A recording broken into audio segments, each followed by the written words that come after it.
Aïe, dis-moi ma belle, aïe. Dis-moi ma belle si tu es bien réelle, réelle. Jusqu'à présent faut dire tu manquais à l'appel. Désormais j'ai juré, je t'ai bien repéré.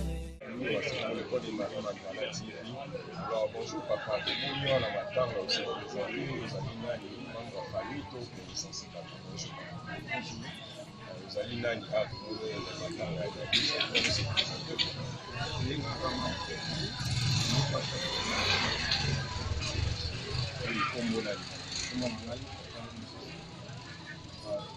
merci papa Nzos. Nous avons un programme de 21 pour la lobby. Les documents nous disent que non, le programme est sur le lobby.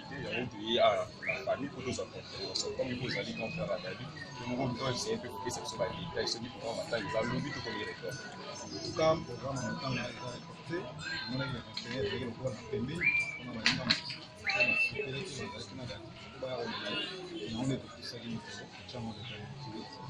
Alors, les 22 a dit pour la INICA, les ACA na INICA, tout le changer le sous.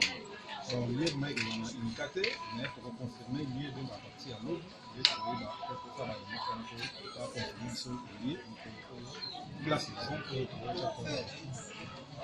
donc, maintenant, les autres sports lobby comme pour les 28, mais lire jusqu'à présent, dans le rythme, je suis là.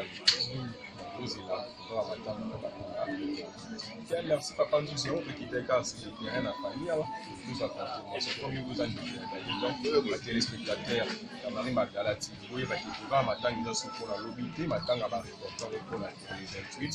Jusqu'à présent, il y a des alliés. Alors, papa, nous avons habité la soupe, on cas, je me suis présenté. Je remercie les gens qui ont participé à ça. Et mardi, on a organisé ça. On a fait des vidéos pour la maman. Et nous avons réussi. C'est un cas pour la Yémaka. Il y a Maram, on a un passe. On a un passe. Comme on a dit, on a dit que c'est pas si c'est une chose à la fois et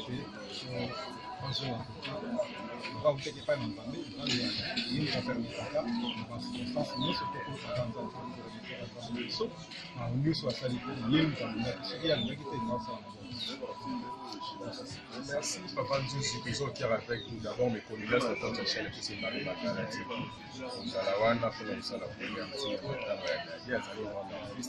merci pas téléspectateurs mon ami papa Nzouzi nous maman Tsikoloba. Ici Karambo qui est boss Marie Magdala en direct de l'Allemagne, notre directrice Chacha, notre technicien Jonathan Lefoum, notre directeur ici à Kinshasa à Tiwate. Sans oublier mon ami Regan aussi et à toute la famille à Londres. Autre bye, ciao à la prochaine. Merci.